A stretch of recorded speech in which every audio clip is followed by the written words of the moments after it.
Good morning all of you. Myself Nidhi Parmar और आज मैं आप सब लोगों के लिए TAT secondary mains paper 1 in English medium का पीडीएफ लेके प्रेजेंट हूँ।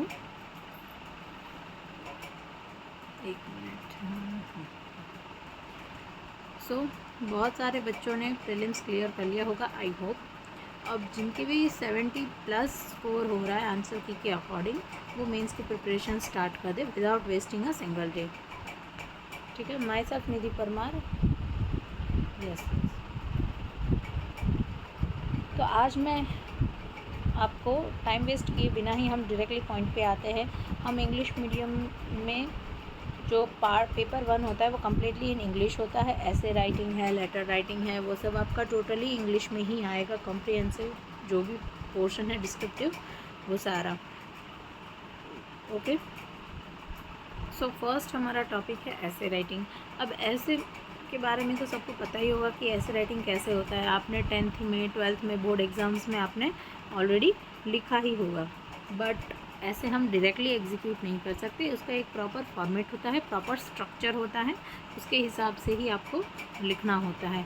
अगर आप ऐसे ही डायरेक्टली जाके पेपर में बैठ गए और लिखने लगे तो फिर आप 5 मिनट लिखोगे, फिर सोचना पड़ेगा, फिर 5 मिनट लिखोगे, फिर सोचना पड़ेगा। तो ऐसे तो आपका टाइम कब ख़त्म हो जाएगा, पेपर भी फिनिश नहीं होगा और टाइम फिनिश हो जाएगा, पता भी नहीं चलेगा। तो उसके लिए प्रॉपर स्ट्रेटजी चाहिए, तब जाके आप पेपर को अच्छे से एग्जीक्यूट कर सकते हो। ठीक है। तो हमारा जो ऐसे राइटिंग रहेगा वो 20 मार्क्स का होता है और उसको लिखने के लिए आपको कम से कम 30 to 40 मिनट्स में आपको अपना ऐसे राइटिंग जो है वो कंप्लीट करना पड़ेगा। क्योंकि फिर अगर आपने इसमें ज़्यादा टाइम ले लिया तो फिर आपका जो बाकी का पोर्शन है वो आप कवर अप नहीं कर पाओगे। तो ऐसे राइटिंग जो है वो आपको यहाँ पे बताया गया है कि 250 to 300 वर्ड्स में आपको लिखना है। 20 मार्क्स वेटेज रहेगा ऐसे का। ठीक है। और टाइम आपको 30 to 40 मिनट्स में उसको कंप्लीट करना होगा। ये मैं बता रही हूँ कि 30 to 40 मिनट्स एवरेज मिनट्स है, इसमें आपको ऐसे राइटिंग जो है वो फिनिश करना ही होगा, अदरवाइज़ आपका पेपर जो है वो कंप्लीट नहीं हो पाएगा। ठीक है। तो आज हम ऐसे राइटिंग के बारे में बात करेंगे। उसका स्ट्रक्चर क्या है, उसका आइडियल स्ट्रक्चर क्या है, उसके बारे में हम आज कुछ बात करेंगे। क्लियर। तो ऐसे राइटिंग फर्स्ट स्टेप होता है आइडियल ऐसे कैसे लिखना है। उसका फर्स्ट स्टेप होता है इंट्रोडक्शन। ऐसे जो है वो 3 पार्ट्स में हम डिवाइड कर देंगे। फर्स्ट पार्ट आपका क्या होगा, इंट्रोडक्शन होगा। ठीक है। अब इंट्रोडक्शन में क्या क्या आप इंक्लूड करोगे, तो define the topic, give current relevance, use a quote और फैक्ट और a question. Yes. So first है इंट्रोडक्शन। उसमें डिफाइन द टॉपिक, मतलब कि आपको जो भी टॉपिक गिवन है उसको आपको डिफ़ाइन करना है, वेल डिफ़ाइन करना है उसको अच्छे से, कि आपका टॉपिक जो है वो कहना क्या चाहता है, उसका मीनिंग क्या है। नेक्स्ट है गिव करंट रेलेवेंस, मतलब कि अभी जो करंट सिचुएशन है उसके ऊपर आपका जो टॉपिक है वो कोई रिलेटेड करता है। अभी करंटली आपका टॉपिक जो है वो रिलेट करता है करंट सिचुएशन से, अगर करता है तो आपको उसके बारे में भी कुछ वहाँ पे आप लिख सकते हो। फिर है कोट, फैक्ट या क्वेश्चन। आपका जो टॉपिक है उसके रिलेटेड अगर आपको कोई कोट याद आ रहा है या फिर कोई यूनिवर्सल फैक्ट जो है वो आपको याद आ रहा है, या फिर आप उसके ऊपर कोई क्वेश्चन भी पूछ सकते हो।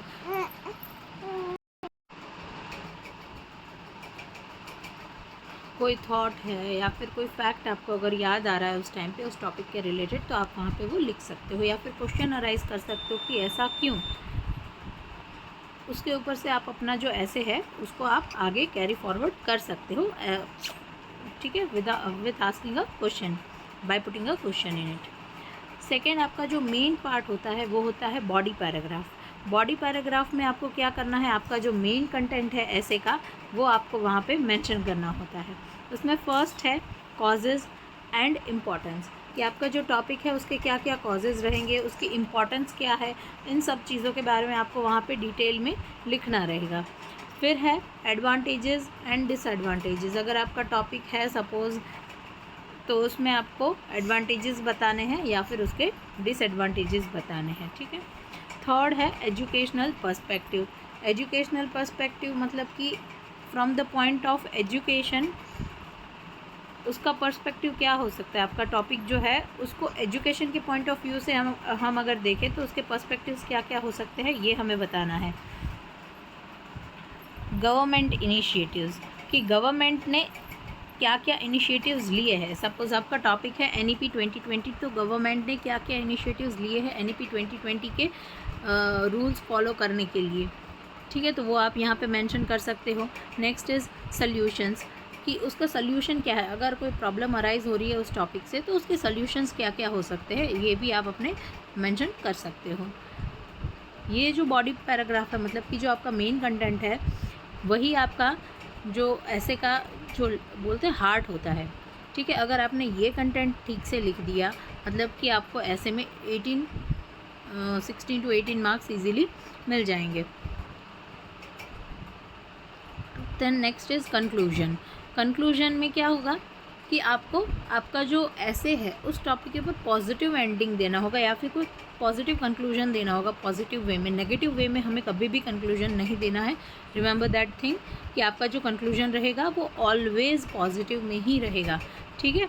तो कंक्लूजन जो है उसमें आपको ऑलवेज़ पॉजिटिव स्टेटमेंट्स ही लिखने हैं, उसमें कोई भी नेगेटिव स्टेटमेंट बिल्कुल नहीं लिखना है। तो फर्स्ट क्या मेन चीज़ है, उसमें पॉजिटिव एंडिंग होना बहुत ज़्यादा ज़रूरी है।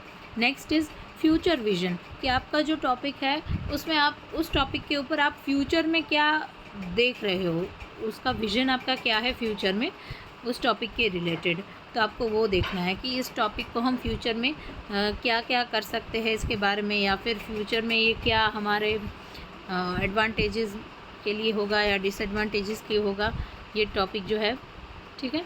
नेक्स्ट है टीचर्स रोल और सिटीज़न रिस्पॉन्सिबिलिटी, कि एक टीचर का क्या रोल होगा। अब क्योंकि ये टाट सेकेंडरी एग्ज़ाम जो है वो हम टीचर्स के लिए है, तो इस टॉपिक के ऊपर हम टीचर्स का क्या रोल हो सकता है ये आप वहाँ पे मेंशन कर सकते हो कि और या फिर एज ए इंडियन सिटीज़न आपकी क्या क्या रिस्पॉन्सिबिलिटीज़ है, ठीक है, ये भी आप वहाँ पे मेंशन कर सकते हो कि उसको बेटर बनाने के लिए और बेहतर बनाने के लिए आपकी रिस्पॉन्सिबिलिटीज़ क्या है, ये भी आप वहाँ पे बता सकते हो।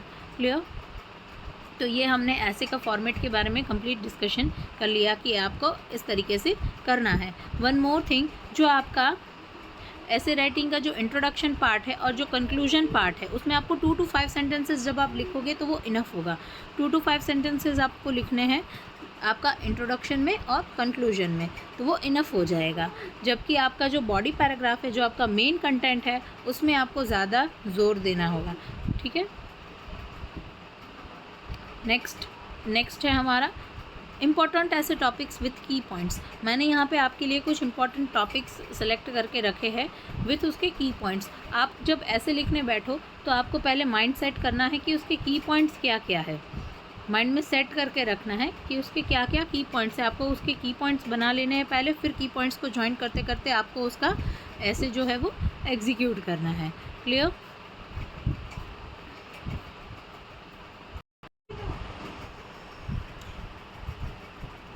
तो की पॉइंट्स क्या क्या है ये आपको बताना है। तो फर्स्ट हमारा टॉपिक है नेशनल एजुकेशन पॉलिसी NEP 2020 की। सपोज़ आपको NEP 2020 आपको ऐसे का टॉपिक दिया गया है तो उसके की पॉइंट्स क्या क्या हो सकते हैं। तो स्किल बेस्ड लर्निंग, ये NEP 2020 जो है वो क्या कहता है कि बच्चा जो है वो स्किल बेस्ड लर्निंग होना चाहिए, ठीक है। उसको हर स्किल में वो माहिर होना चाहिए, हर स्किल में वो बेटर होना चाहिए। ऐसा नहीं है कि सिर्फ बुक्स का ही नॉलेज हो, उसको हर चीज़ का नॉलेज होना चाहिए, स्किल बेस्ड होना चाहिए। बच्चा जब स्कूल से निकले तो वो कुछ ना कुछ चीज़ में माहिर होना चाहिए, कोई भी स्किल में वो बेस्ट होना चाहिए, चाहे वो कारपेंट्री हो या कलरिंग हो या पेंटिंग हो या ड्राइंग हो या डांसिंग हो, कोई भी स्किल हो उसमें बच्चे में, पर कम से कम एक स्किल में तो वो बेस्ट होना ही चाहिए। NEP 2020 ये कहता है। नेक्स्ट है हॉलिस्टिक एजुकेशन। हॉलिस्टिक एजुकेशन मतलब कि उसका ओवरऑल डेवलपमेंट आपको बताना है, ठीक है। आप स्कूल में कैसा एनवायरनमेंट है उसका, ऐसा नहीं है कि सिर्फ पढ़ाकू बच्चा है और कुछ उसको नॉलेज ही नहीं है कि दूसरों से कैसे बात करना, उसका बिहेवियर ठीक नहीं है। ऐसा नहीं है कि होशियार बच्चे हैं तो वो एक सिंसियर बच्चा हो गया, ठीक है। उसका बिहेवियर अगर रूड है दूसरों के साथ तो वो एक सिंसियर बच्चा नहीं होगा, उसका डेवलपमेंट जो है वो सही दिशा में नहीं जा रहा है, ठीक है। तो बच्चा जो है उसका पूरा सर्वांगी विकास जिसको हम बोलते हैं, उसका पूरा डेवलपमेंट हॉलिस्टिक डेवलपमेंट होना चाहिए, ठीक है। ऐसा नहीं है कि सिर्फ बुक्स रट लिया बस ख़त्म हो गया, पढ़ने में टॉप है तो ठीक है, ऐसा नहीं, उसका हर चीज़ में डेवलपमेंट होना बहुत ज़्यादा ज़रूरी है। नेक्स्ट है वोकेशनल एजुकेशन, ठीक है। तो अब बच्चा जो है वो सीखता है बोलना, वोकेबलरी करना, तो ये सारी चीज़ें उसको आनी चाहिए। NEP 2020 ये कहता है कि बच्चा जब 3rd स्टैंडर्ड में 5th स्टैंडर्ड तक आ जाए तो उसको एटलीस्ट पढ़ना और लिखना जो है वो तो उसको कम्प्लीटली आना ही चाहिए, ठीक है। नेक्स्ट है mother tongue emphasis. Mother tongue emphasis मतलब कि बच्चा जब वैसे तो 5 साल तक ही होता है, पर अगर 8 इयर्स तक हो तो बहुत अच्छा है कि बच्चा जो है मदर टंग में ही उसका एजुकेशन होना चाहिए जब तक वो 8 इयर्स का हो जाए तब तक। तो क्या है कि उसका जो बेस है वो पक्का होगा। बच्चा अगर मदर टंग घर पे कोई और लैंग्वेज यूज़ करता है, स्कूल में कोई और लैंग्वेज यूज़ करता है, अपने दोस्तों के साथ कोई और लैंग्वेज यूज़ करता है, तो बच्चा जो है वो कंफ्यूज हो जाएगा, वो प्रॉपर्ली एक लैंग्वेज में स्टडी नहीं कर पाएगा। तो NEP 2020 कहता है कि घर पे जो लैंग्वेज है उसकी जो मदर टंग है उसी लैंग्वेज में उसको 8 इयर्स तक अपना एजुकेशन मिले, 5 to 8 इयर्स तक अपना जो एजुकेशन है वो मिले, मदर टंग में ही मिले। नेक्स्ट है डिजिटल लर्निंग प्रमोशन, कि वो डिजिटल लर्निंग भी सीखे, सिर्फ किताबी कीड़ा बन के ना रहे, क्योंकि आज का जो ज़माना है सबको पता है AI का ज़माना आ गया है, तो डिजिटल लर्निंग बहुत ज़्यादा ज़रूरी हो गया, बहुत ज़्यादा इंपॉर्टेंट हो गया सर्वाइव करने के लिए। तो बच्चा जो है वो डिजिटल लर्निंग भी साथ साथ में सीखे, ठीक है। तो ये NEP के कुछ की पॉइंट्स है, आपको पता ही होगा NEP ने एक ड्राइव चलाया था FLN का, ठीक है, फ्रीक्वेंसी इन लर्निंग न्यूमरेसी।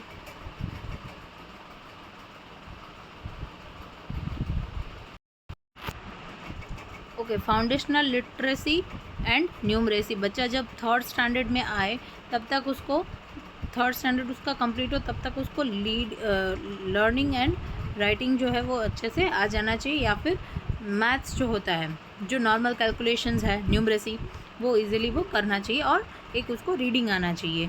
तो ये निपुण भारत के अंदर ये निपुण स्कीम के अंदर ये FLN मिशन जो है वो स्टार्ट हुआ था, ठीक है। अब इसमें ये हमारे सारे मेन पॉइंट्स हो गए, की पॉइंट्स हो गए। इसको हम अपना मेन पैराग्राफ, बॉडी पैराग्राफ में हम यूज़ कर सकते हैं, जो अपना मेन कंटेंट है उसमें।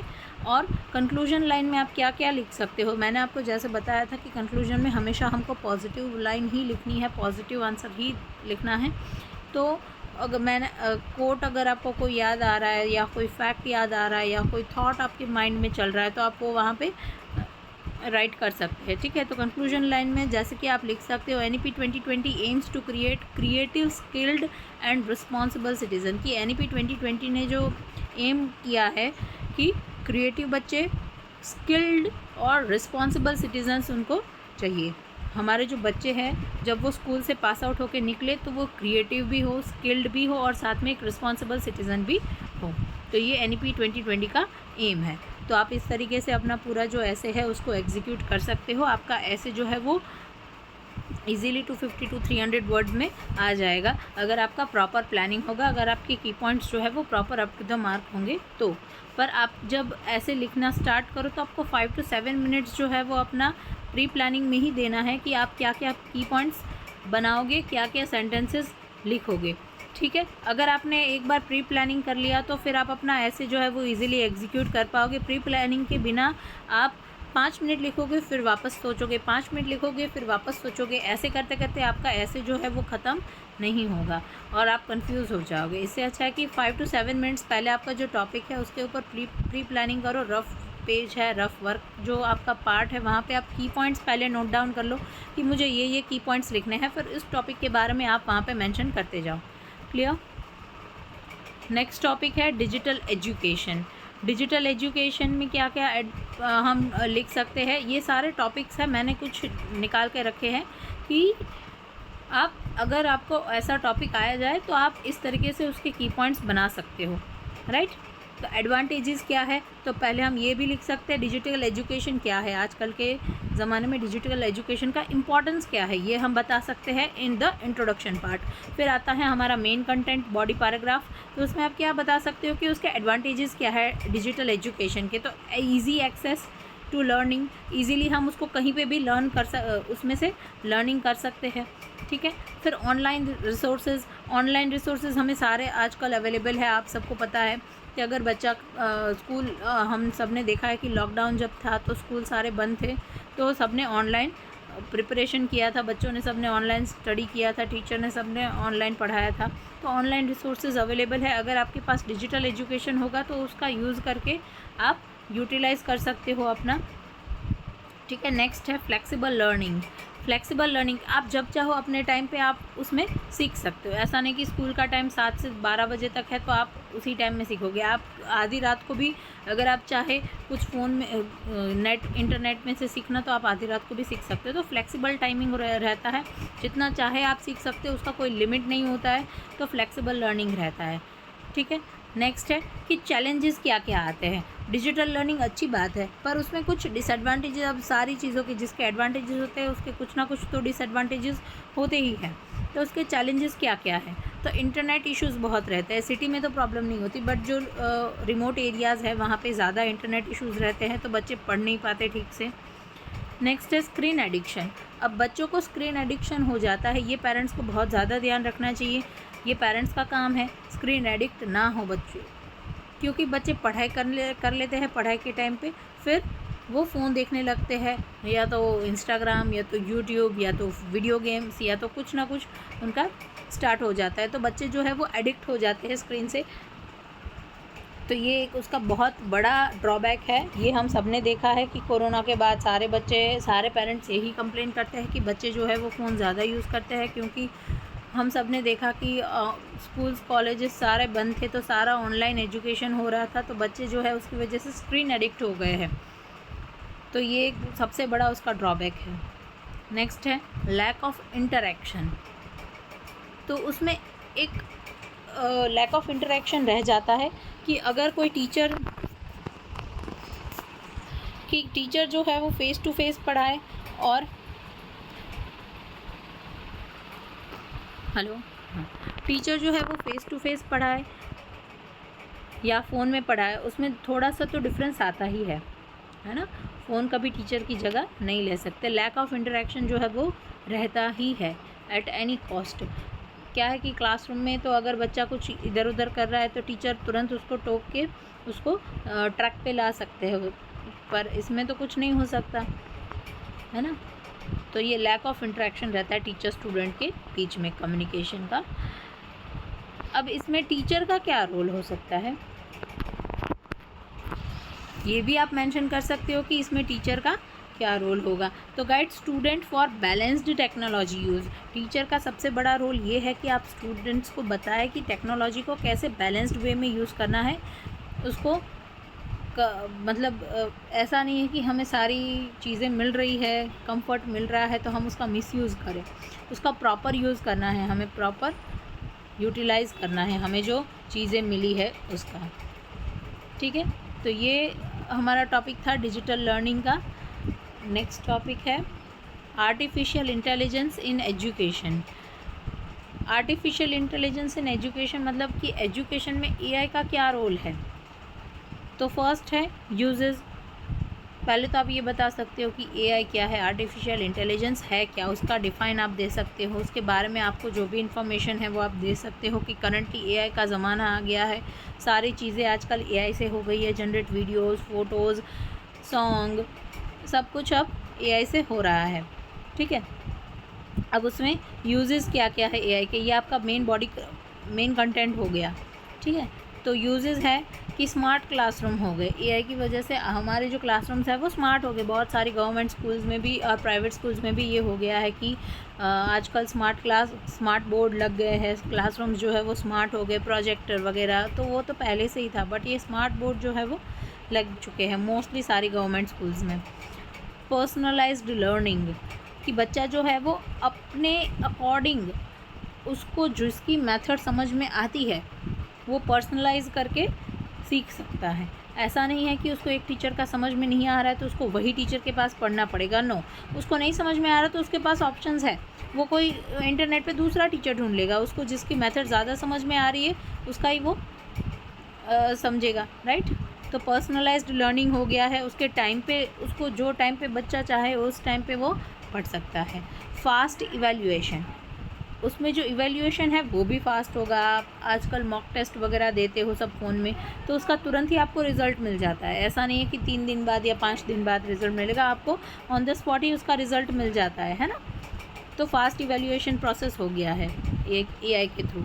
रिस्क, अब AI में रिस्क भी जितना जिस चीज़ के जितने ज़्यादा बेनिफिट उसके उतने ज़्यादा डिसएडवांटेजेस, राइट। तो रिस्क क्या क्या है? Over dependence on technology. अब AI के ज़माने से हम जो है वो उस पर डिपेंडेंट हो गए। हमने सारा सोचना खुद से करना सब छोड़ दिया।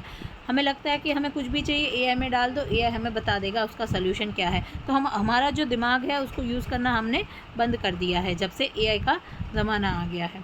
फिर है रिड्यूस्ड क्रिएटिविटी। हमारी जो क्रिएटिविटी थी वो भी कम हो गई है कि हमें कुछ चीज़ें बनानी हो तो पहले के ज़माने में तो ऐसा कुछ था नहीं है, तो लोग अपना दिमाग लगा के यूज़ करके बनाते थे। पर अब AI आ गया, कुछ भी बनाना है AI में डालो, AI बता देगा कैसे करना है। तो हमारा जो दिमाग है उसको जंग लगने लगा है, अब क्रिएटिविटी हमारी कम हो गई है, ठीक है। तो ये सारी चीज़ें आप अपने बॉडी पैराग्राफ में डाल सकते हो, कंटेंट में डाल सकते हो।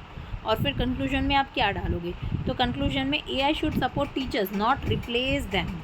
ये बात बिल्कुल सही है कि AI जो है वो टीचर्स को सपोर्ट कर सकता है, बट टीचर को कभी भी रिप्लेस नहीं कर सकता। इसमें हमने एक पॉइंट भी पढ़ा था ना कि लैक ऑफ इंटरेक्शन। तो स्टूडेंट टीचर के बीच में जो इंटरेक्शन होता है वो फेस टू फेस ही होगा, वो ऐसे फ़ोन में या इंटरनेट पे नहीं हो सकता, है ना। तो AI जो है वो टीचर्स को कभी भी रिप्लेस नहीं कर सकते। टीचर्स को और स्टूडेंट को सपोर्ट कर सकते हैं, बट उनको कभी भी रिप्लेस नहीं कर सकते। क्लियर? तो मैंने यहाँ पे कुछ ऐसे ही आपको अलग अलग बताए हैं पॉइंट्स, अलग अलग टॉपिक्स दिए हैं। वुमेन एम्पावरमेंट है, उसके भी की पॉइंट्स मैंने कुछ दे रखे हैं। इक्वल अपॉर्चुनिटीज़ मिलना, एजुकेशन फॉर गर्ल्स की गर्ल्स का एजुकेशन आजकल कितना ज़्यादा ज़रूरी हो गया है। गर्ल्स को ऑलवेज़ इंडिपेंडेंट होना चाहिए, फाइनेंशियल इंडिपेंडेंस होना चाहिए, सोशल डेवलपमेंट गर्ल्स का होना चाहिए, राइट। और इम्पॉर्टेंट लाइन भी मैंने एक दे रखी है, तो आप इसको स्टार्टिंग में भी लिख सकते हो और कंक्लूजन में भी लिख सकते हो, आप जब चाहे तब लिख सकते हो। When women progress society progresses. जब वुमेन का प्रोग्रेस होगा तभी सोसाइटी का प्रोग्रेस होगा, ठीक है। फिर है क्लाइमेट चेंज के बारे में कि उसके कॉजेज़ क्या है। तो पॉल्यूशन, डिफॉरेस्टेशन, ग्लोबल वार्मिंग। फिर उसके कुछ सॉल्यूशंस भी है कि tree plantation, renewable energy, public awareness. Conclusion के बारे में भी है protecting nature is protecting humanity, etcetera etcetera. तो नेक्स्ट है importance of moral education. Moral education का क्या इम्पोर्टेंस है? तो वैल्यूज़ बच्चों को सिखानी चाहिए, बहुत ज़्यादा ज़रूरी है। और ये जो एजुकेशन है वो तो हम बच्चों को स्कूल में ही सिखाएंगे, जब स्टार्टिंग के कुछ ईयर्स होंगे तभी, क्योंकि है ना कि एक बार बच्चे का जो नेचर बन जाता है वो लाइफ टाइम रहता है, फिर उसको चेंज करना बहुत डिफ़िकल्ट हो जाता है। तो बचपन से ही जैसी मोरल वैल्यूज़ हम उसमें डालेंगे वैसी मोरल वैल्यूज़ आगे जाके वो बच्चा जो है वो हमें देगा, ठीक है। तो फर्स्ट है ऑनेस्टी है, डिसिप्लिन है, रिस्पेक्ट है, रिस्पॉन्सिबिलिटी है। तो ये सारी कुछ मोरल वैल्यूज़ है जो हमें बच्चों में इनपुट करेंगे, तब जाके हमें फ्यूचर में उसका पॉजिटिव आउटपुट मिलेगा। फिर उसके इम्पोर्टेंस क्या है कि उसका कैरेक्टर बिल्ड होगा, उससे रिड्यूसेस क्राइम रेट जो है वो बहुत कम हो जाएगा, क्रिएट्स गुड सिटीजन्स बनेंगे बच्चे। तो ये सारे उसके पॉजिटिव पॉइंट्स हैं मोरल एजुकेशन के, तो इसके बारे में भी आप लिख सकते हो। नेक्स्ट है सोशल मीडिया एंड स्टूडेंट्स। तो सोशल मीडिया और स्टूडेंट्स का क्या रिलेशन है? तो उसके कुछ एडवांटेजेस भी है, डिसएडवांटेजेस भी है। कंक्लूजन भी मैंने दे रखा है कि एडवांटेजेस क्या क्या हो सकते हैं। तो इन्फॉर्मेशन शेयरिंग हो सकता है, ठीक है, सोशल मीडिया से कि एक बच्चे को कुछ नहीं समझ में आ रहा वो दूसरे बच्चे को कैरी फॉरवर्ड कर सकता है, शेयर कर सकता है कोई भी पॉजिटिव इन्फॉर्मेशन। कम्युनिकेशन ईजी हो जाता है सोशल मीडिया के थ्रू। आजकल तो व्हाट्सएप कॉल वगैरह सब, टेलीग्राम वगैरह, जूम मीटिंग सब कुछ हो गया है, तो कम्युनिकेशन इजी हो जाता है। एजुकेशनल वीडियोज़ आप देख सकते हो सोशल मीडिया से, तो ये एक पॉजिटिव वे है। उसके डिसएडवांटेजेस क्या क्या है? तो एडिक्शन हो जाता है, ये बहुत ही बड़ा डिसएडवांटेज है। इससे पहले भी हमने एक पॉइंट में डिस्कस किया था कि एडिक्शन जो है वो बहुत ही, स्क्रीन एडिक्शन जो है वो बहुत ही ख़तरनाक है, बहुत ही बड़ा डिसएडवांटेज है हम सब के लिए। बच्चे अगर समझ जाए तो ठीक है, पर अगर बच्चे ना समझे तो बहुत ही बड़ा ये हमारे लिए ड्रॉबैक है। नेक्स्ट है साइबर बुलिंग। आजकल साइबर फ्रॉड कितना हो रहा है ये हम सब जानते हैं। तो साइबर बुलिंग भी हो सकता है कि कोई उसको थ्रेट करे, कोई उसको डराए धमकाए कि मुझे पैसे दे दो, ब्लैकमेलिंग करना, ये सारी चीज़ें आजकल बहुत हो रही है। Wastage of time, social media में टाइम भी वेस्ट होता है। अगर आप अपना टाइम सही जगह पे यूटिलाइज़ करें, एजुकेशनल वीडियोस में या कुछ नया सीखने में, तो ठीक है। कोई क्रिएटिव चीज़ सीख रहे हो, आर्ट एंड क्राफ्ट सीख रहे हो, ड्राइंग सीख रहे हो, पेंटिंग सीख रहे हो, या फिर कुछ भी आप सीख रहे हो, दैट इज़ गुड।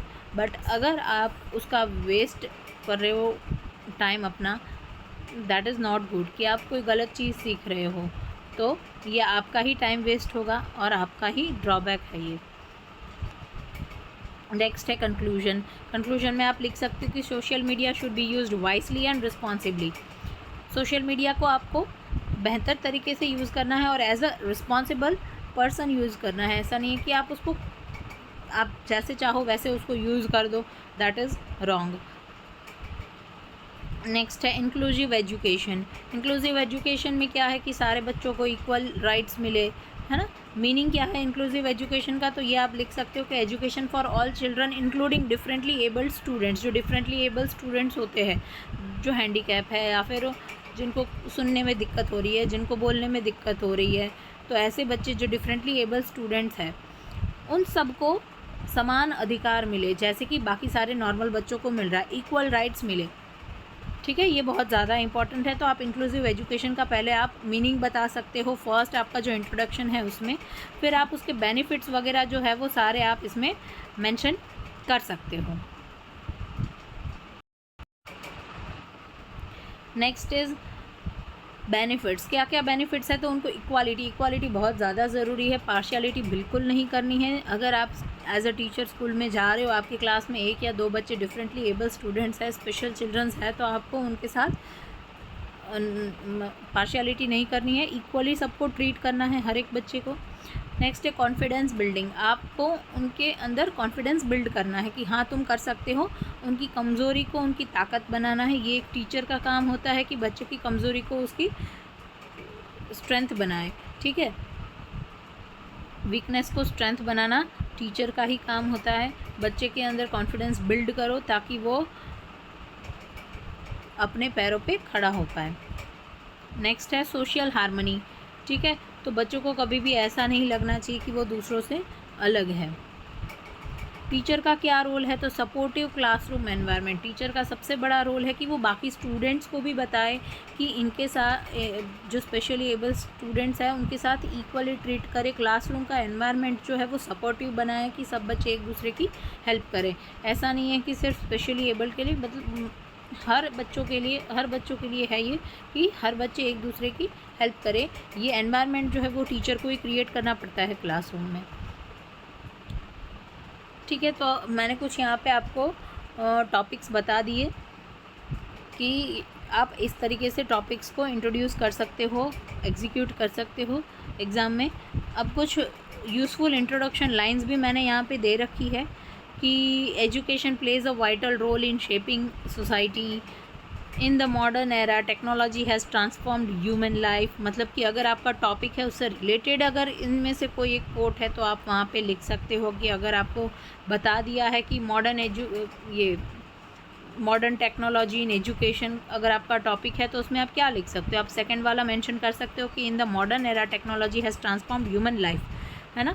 तो जो भी कोट आपका फिट हो रहा है आपके टॉपिक में वो आप यहाँ से लिख सकते हो। Environment protection has become a global concern. Youth are the backbone of the nation. Powerful. अब मैंने कुछ पावरफुल कंक्लूजन लाइंस भी लिखी हुई है कि together we can build a better future. Awareness and action are equally important. Awareness और action जो है वो इक्वली इम्पॉर्टेंट है। Teachers are the real architects of society. Teacher जो है वो सोसाइटी का रियल आर्किटेक्चर्स है। सोसाइटी जो बनाते हैं वो कौन बनाता है, टीचर्स ही बनाते हैं। नेक्स्ट है every citizen must contribute towards national development. हर एक सिटीज़न को हमारा जो नेशन है उसके डेवलपमेंट के लिए कंट्रीब्यूट कुछ ना कुछ ज़रूर करना चाहिए। कुछ ना कुछ, जो भी छोटी से छोटी चीज़ भी अगर आप कर पा रहे हो आप अपने नेशन के लिए, अपने कंट्री के लिए कर सकते हो ताकि हमारा नेशन जो है वो और बेहतर बन पाए। इम्पॉर्टेंट कोट्स भी कुछ मैंने यहाँ पे दे रखे हैं, कुछ फेमस पर्सनालिटीज़ ने जो दिए हैं। Nelson Mandela, education is the most powerful weapon which you can use to change the world. Next है महात्मा गांधी ने बताया है कि be the change that you wish to see in the world. आप दुनिया में जो चेंज देखना चाहते हो तो उस चेंज की शुरुआत आपसे ही करो पहले, तभी दुनिया बदलेगी। अगर आप बदलोगे तभी दुनिया बदलेगी। डॉक्टर APJ अब्दुल कलाम ने भी दिया है dream dream dream, dreams transform into thoughts and thoughts result in action. कि अगर आप सपना देखोगे, सपना जो है वो थॉट्स में चेंज होंगे और थॉट जो है वो रिज़ल्ट में, और रिज़ल्ट जो है वो एक्शन में होगा। फिर मैंने यहाँ पे कुछ कॉमन वोकेबलरीज जो आप ऐसे में यूज़ कर सकते हो ये भी दिया है इंग्लिश में, जो इंग्लिश वोकेबलरीज आप यूज़ करते हो। सिंपल वर्ड, ठीक है, तो सिंपल वर्ड की जगह पे आप बेटर वर्ड भी यूज़ कर सकते हो। गुड की जगह पे आप बेनिफिशियल यूज़ कर सकते हो। बैड की जगह पे हार्मफुल यूज़ कर सकते हो। इम्पॉर्टेंट की जगह पे सिग्निफिकेंट यूज़ कर सकते हो। चेंज की जगह पे ट्रांसफॉर्मेशन, प्रॉब्लम की जगह पे चैलेंज, हेल्प की जगह पे असिस्ट। तो इससे क्या है कि आपका जो ऐसे जो है वो थोड़ा सा और मीनिंगफुल बनेगा। मीनिंगफुल तो है ही, बट दिखने में और जो चेक करने वाला है उसको भी पता चलेगा कि आपकी वोकैब जो नॉलेज है वो बहुत ज़्यादा अच्छी है, आपका इंप्रेशन जो है वो अच्छा होगा। लास्ट मिनट ऐसे टिप्स, तो अगर आप लास्ट टाइम पे ऐसे की प्रिपरेशंस कर रहे हो तो उसके लिए भी मैंने यहाँ पे कुछ टिप्स आपको दे रखी है कि राइट नीट पैराग्राफ। आप जो भी पैराग्राफ लिख रहे हो उसको नीट एंड क्लीन लिखना है, आपको उसमें कट्स वगैरह सब कुछ नहीं लगाना। अगर आपकी मिस्टेक हो रही है उसको छोड़ो, आगे लिखने लगो, कट्स इग्नोर करोगे आप, ठीक है। तो write neat paragraphs, use simple English, जितना हो सके उतना आप सिंपल इंग्लिश यूज़ करो, बहुत ज़्यादा एडवांस इंग्लिश यूज़ करने की ज़रूरत नहीं है। Avoid grammar mistake, grammar mistake सबसे ज़्यादा इंपॉर्टेंट है कि आपको अवॉइड करनी है। अंडरलाइन इंपॉर्टेंट वर्ड्स, जो भी वर्ड्स आपको लगे इंपॉर्टेंट है, की पॉइंट्स है, तो उसको आप अंडरलाइन कर सकते हो। Use examples from daily life, आपके जो डेली लाइफ में जो चल रही है उसके एग्जांपल्स आप दोगे तो इजी होगा आपके लिए भी कंटेंट बनाना, ठीक है, और आप ज़्यादा लिख पाओगे उस टॉपिक के बारे में। क्लियर। कि balanced view points, view points जो है वो बैलेंस्ड रखने हैं, ऐसा नहीं है कि बहुत ज़्यादा कर दिए, बहुत कम कर दिए, नो। आप जो भी मेन की पॉइंट्स यूज़ कर रहे हो उसको बैलेंस्ड वे में आपको मेंशन करना है। राइट पॉजिटिव कंक्लूजन, मैंने ये आपको पहले भी बताया कि कंक्लूजन्स जो है वो हमेशा हमें पॉजिटिव में ही लिखने हैं, पॉजिटिव स्टेटमेंट में ही हमेशा हमारे कंक्लूजन्स जो है वो होने चाहिए। नेक्स्ट है सम टॉपिक्स फॉर ऐसे, मैंने यहाँ पे कुछ और टॉपिक्स भी दिए हैं। NEP 2020 AI in education, digital learning, mental health of students, women empowerment, climate change, inclusive education, skill based education, moral education, cyber safety, role of teacher in nation building, continuous and comprehensive evaluation, मतलब कि CCE, जो हमें NEP 2020 में एक topic दे रखा है, continuous and comprehensive evaluation, CCE, ठीक है, ये वो टॉपिक है। Importance of moral education in school, Gujarat education initiative, Gujarat government ने एजुकेशन में क्या क्या इनिशिएटिव्स लिए हैं, एजुकेशन को आगे, एजुकेशन की फील्ड में आगे बढ़ने के लिए क्या क्या इनिशिएटिव्स लिए हैं, क्या क्या प्रोग्राम्स रन किए, क्या क्या स्कीम्स निकाली है, ये सारे आप उसमें लिख सकते हो। Role of teachers in building modern India, इसके बारे में भी मैंने आपको की पॉइंट्स बता दिए हैं कि मॉडर्न इंडिया बिल्ड करने के लिए टीचर्स का क्या क्या रोल हो सकता है। तो ये कुछ मैंने ऐसे टॉपिक्स आपको दिए थे, आप इसकी प्रैक्टिस कर सकते हो। नेक्स्ट है final success tip, practice at least 1 full essay daily. आपको कम से कम दिन में एक ऐसे तो लिखना ही है, मैंने इसीलिए आपको यहाँ पे 10-15 टॉपिक्स दे रखे हैं ऐसे के, कि आपको कम से कम डेली एक ऐसे तो लिखना ही है। अगर आप राइटिंग प्रैक्टिस नहीं करोगे तो आपका पेपर कभी भी कंप्लीट नहीं होगा। अभी से राइटिंग प्रैक्टिस स्टार्ट कर दो, कम से कम आपको 1 से 2 घंटे की डेली राइटिंग प्रैक्टिस करनी ही होगी, तभी आपका पेपर जो है वो कंप्लीट होगा। 1 full essay daily, 1 introduction plus conclusion daily, रोज़ एक इंट्रोडक्शन लिखो, रोज़ एक कंक्लूजन लिखो। 10 useful vocabulary words daily, daily आप 10 वोकेबलरी वर्ड्स जो है वो नए नए सीखो, इंटरनेट से, गूगल से। मैं भी कोशिश करूँगी कि डेली अगर आपको कुछ दे पाऊँ वोकेबलरी वर्ड्स नए नए, तो आप डेली प्रैक्टिस करोगे तभी आप सक्सेस हो पाओगे। Remember, consistency is the key to success in टाट मेंस। आपकी जो टाट मेंस की एग्ज़ाम है उसमें आपकी कंसिस्टेंसी जो है वही आपका सबसे बड़ा की पॉइंट होगी। ठीक है, thank you all of you. I hope कि आपको ये वीडियो अच्छा लगा हो। यस, आई होप कि आपको ये वीडियो अच्छा लगा हो। Okay, thank you all of you. Please like, share and subscribe my channel. मैं इसका PDF जो है वो भी नीचे मेंशन कर दूंगी यूट्यूब के चैनल में, सो डोंट वरी। ओके, हाँ, बाय।